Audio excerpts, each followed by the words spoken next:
Junior advocates are not your slave, they should be paid decent salary. जो junior अधिवक्ता हैं वो आपके गुलाम नहीं हैं, उनको उचित वेतन मिलना चाहिए। नमस्कार दोस्तों, मैं आपका दोस्त एडवोकेट अमित कबीर। तो दोस्तों, हमने जो न्यूज़ हेडिंग पढ़ी वो चीफ जस्टिस ऑफ इंडिया का ये स्टेटमेंट है। उन्होंने इस चीज़ को बहुत ही सीरियस लिया और बार काउंसिल ऑफ इंडिया की एक मीटिंग में इसको डिस्कस किया कि जो जूनियर एडवोकेट्स हैं और ऐसे एडवोकेट्स जिन्होंने कि बहुत अच्छे मार्क्स पाए हैं, यहाँ तक कि अपने कॉलेज में टॉप भी किया है, उन्हें किन कारणों से, जो कि सभी जूनियर एडवोकेट्स या कहें असिस्टेंट एडवोकेट्स को फेस करनी पड़ती है, उसके कारण से उन्हें वकालत छोड़नी पड़ती है या उनका जो इस पेशे में जो उनका जो ऊंचा मुकाम बनना चाहिए वो हासिल नहीं कर पाते हैं और अपनी वकालत को छोड़ देते हैं। तो फ्रेंड्स, जो भी ये वीडियो देख रहे हैं, जो एज आ एडवोकेट्स जूनियर एडवोकेट्स प्रैक्टिस कर रहे हैं या जो सीनियर एडवोकेट्स हैं, उन सभी के लिए और जो लॉ की पढ़ाई कर रहे हैं उनके लिए भी ये वीडियो है कि वो समझ सकें कि जो एडवोकेट्स, जो लॉयर्स हैं, यंग एडवोकेट्स लॉयर्स, उनके जीवन में कितना स्ट्रगल होता है। तो फ्रेंड्स, आज के हमारे इस लीगल वीडियो के सेगमेंट में हम यही डिस्कस करेंगे कि एज आ यंग एडवोकेट, एक स्टूडेंट जो लॉ ग्रेजुएट करके लॉ की फील्ड में आता है, कोर्ट रूम में आता है, कोर्ट में प्रैक्टिस शुरू करता है, तो उसे किस किस तरीके का स्ट्रगल करना पड़ता है। और यहाँ तक कि देखा जाता है कि जो एडवोकेट्स जिन्होंने अपना कॉलेज तक टॉप किया होता है, फर्स्ट रैंक हासिल की होती है या अपने प्रदेश में अच्छी रैंक भी पाई होती है, तो इतनी नॉलेज होने के बाद, इतना उनके पास ज्ञान भंडार होने के बाद भी उन्हें अपनी इकोनॉमिक कंडीशन के कारण और उन्हें जो एज अ जूनियर, क्योंकि उन्हें एज अ जूनियर एडवोकेट उन्हें अच्छी सैलरी नहीं मिलती है, इस कारण उन्हें एडवोकेसी छोड़नी पड़ती है और उनका जो सपना है पूरा होने से पहले ही चूर हो जाता है। जो chief justice of India DY Chandrachud ने ये बहुत ही अहम मुद्दा उठाया, right to life and personal liberty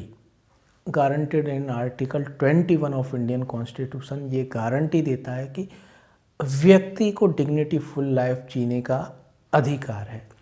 तो जो as a advocate, junior advocate या जूनियर लॉयर्स के अपनी कोर्ट में प्रैक्टिस शुरू करते हैं, किसी सीनियर के अंडर में जूनियर प्रैक्टिस शुरू करते हैं, आमतौर पर लगभग सभी as a junior advocate practice शुरू करते हैं, क्योंकि इतना आसान नहीं होता है। किताबों में वो चीज़ें नहीं लिखी होती हैं जो कोर्ट में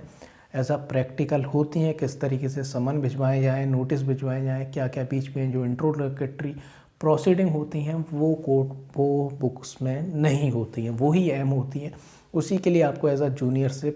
आपको प्रैक्टिस शुरू करनी पड़ती है और बाकी तो नॉलेज आपकी काम में आती है। तो फ्रेंड्स,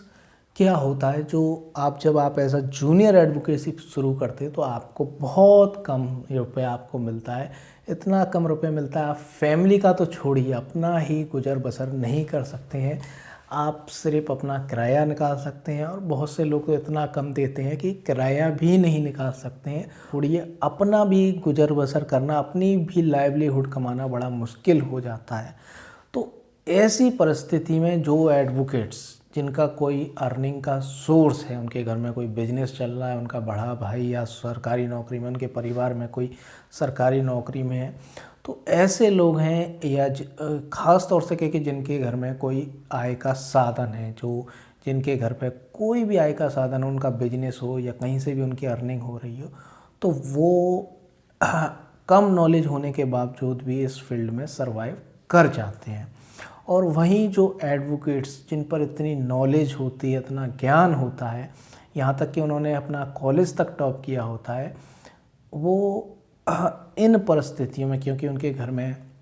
कोई अर्निंग का सोर्स नहीं है, उन्हें एडवोकेसी से ही कमाना है, और as a advocate, senior advocate उन्हें इतना कम रुपया देता है कि उनसे उनकी फैमिली का तो छोड़िए, वो अपना गुजर बसर भी नहीं कर सकते हैं। अपना आने जाने का किराया भाड़ा भी निकालना मुश्किल होता है। तो ऐसी परिस्थिति में वो एडवोकेसी छोड़ देते हैं। और ऐसी परिस्थिति में जो लोग बहुत ही ज़्यादा हाई कॉन्फिडेंस उनके अंदर होता है, वो अपने खर्चों को कम करते हुए, कोई उनके अंदर ऐब नहीं हो, दारू सिगरेट ये सब चीज़ों में वो फालतू खर्च ना करें, उनके अंदर एक ही लक्ष्य हो कि मुझे एडवोकेट बनना है और वो अपना किताबों में अध्ययन करें, तो वही लोग कामयाब होते हैं जो बहुत ही ज़्यादा उनके अंदर कॉन्फिडेंट होता है। तो friends, chief justice of India DY Chandrachud ने यही बात की। उन्होंने अपनी लाइफ का एग्जाम्पल भी दी कि जब उन्होंने दिल्ली यूनिवर्सिटी से जब लॉ ग्रेजुएट किया तो उन्हीं का एक दोस्त उनसे कहता है, अब क्या करोगे, इस फील्ड में जाओगे तो बहुत ही कम शुरू में अर्निंग होगी, ऐसा करो कोई एजेंसी, गैस एजेंसी खरीद लो या ऑयल डिस्ट्रीब्यूशन कोई एजेंसी ले लो, जिससे कि साइड में तुम्हारा खर्चा चल सके और आप इस क्षेत्र में टिके रहें। तो उन्होंने अपनी लाइफ से प्रैक्टिकल उसमें देखा और उन्होंने बात की कि article 21 right to life and personal liberty is guaranteed under article 21 of Indian constitution, जिसमें right to dignity full life की बात की गई। गरिमापूर्ण जीवन आपका हो, आप सम्मानपूर्ण जीवन जी सकें, इसके लिए आपको क्या ज़रूरी है, आपको डिसेंट सैलरी भी मिले आपके प्रोफेशन में। और लॉ से जुड़े हुए लोग हैं जिनकी इतनी सैलरी, जो जूनियर एडवोकेट्स हैं उनकी इतनी सैलरी कम होती है, तो उनका क्या होता है, ड्रेन ब्रेन होता है। तो फ्रेंड्स, ड्रेन ब्रेन हम कई न्यूज़ों में आर्टिकल देख चुके हैं कि ड्रेन ब्रेन में हमारे देश में जो इतने नॉलेजेबल पर्सन होते हैं वो यहाँ पर उनके लिए सही सिचुएशंस नहीं मिलती हैं, सही परिस्थितियाँ नहीं मिलती हैं,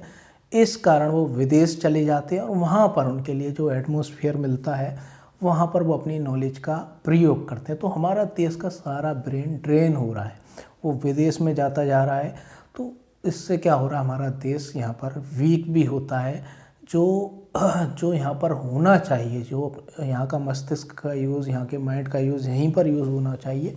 वो बाहर जाना चाहता है जिससे कि अपने माइंड का सही यूज़ कर सके। तो ड्रेन ब्रेन यहाँ पर होता है और ड्रेन ब्रेन को रोकने के लिए तमाम सरकारें बातें करती हैं, तमाम लोग बात करते हैं कि ड्रेन ब्रेन ना हो, लेकिन होता है। तो यहाँ पर भी एडवोकेसी की फील्ड में भी यहाँ पर ड्रेन ब्रेन होता है और कई होनहार छात्र, कई होनहार जूनियर एडवोकेट्स इस फील्ड को अपनी इसीलिए छोड़ देते हैं क्योंकि उन्हें सही यहाँ पर इतना भी उन्हें रुपया नहीं मिलता है कि वो अपना गुजर बसर कर सके। तो बहुत ही बुरी परिस्थिति होती है और इसको बहुत ही अच्छे एग्जाम्पल से chief justice of India DY Chandrachud ने समझाया कि हम इसकी तुलना ऐसे कर सकते हैं जैसे कि कॉलेज में रैगिंग होती है। कॉलेज में रैगिंग जिन बच्चों की होती है, जब वो सीनियर बन जाते हैं तो वो अपने जूनियरों की भी रैगिंग करते हैं कि हमारे साथ भी तो ऐसी रैगिंग हुई थी, हमारे भी तो कपड़े उतरवाए गए थे, हमारे साथ भी तो ऐसा मजाक किया गया था, तो हम क्यों ना करें, जब हमने ये फेस किया तो हम क्यों ना करें। तो इसी तरीके से एडवोकेसी फील्ड में होता है, जिनका शोषण हुआ और वो सीनियर बने तो वो कहते हैं कि हमारे साथ भी तो एक्सप्लॉयटेशन हुआ था, हमें भी तो इतना कम रुपया दिया जाता था, हमें भी तो दौड़ाया भगाया जाता था, तो हम ऐसा क्यों ना करें। तो उन्होंने ये एडवाइस दी, इंसिस्ट किया जो सीनियर एडवोकेट्स हैं कि ऐसा ना करें, बदले की भावना, इस तरह की भावना आप ना पालें कि आपके साथ हुआ है तो आप दूसरे के साथ भी करेंगे। अगर इस तरीके से करेंगे तो एक चैन बनेगी और बहुत ही हमारे देश में, पूरे देश का नुकसान होता है ऐसी सोच से। आपके पर्सनल गेन के लिए नहीं है, ये एडवोकेसी पूरे देश के भविष्य के लिए है, जिससे कि देश तरक्की कर सके। एज कंट्री से जुड़ा हुआ ये मुद्दा है। तो फ्रेंड्स, ये महत्वपूर्ण बात यहाँ पर की गई और जो मेरी यहाँ पर राय है कि इस चीज़ में जो प्रैक्टिस में दिक्कतें आती हैं, अब इसमें सबसे बड़ी बात है कि एक ऐसी टीम या कुछ एडवोकेट्स यहाँ पर बनाए जाएं, सुप्रीम कोर्ट की तरफ से डायरेक्शन दिया जाए कि कोर्ट में कुछ एडवोकेट्स ऐसे रहें कि जो जूनियर एडवोकेट्स हैं वो ऐसा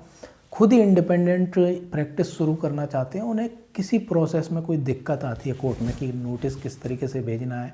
किस तरीके से क्या करना है, जो बुक्स में नहीं लिखा होता है, तो वो उनसे जाके पूछ सकें। या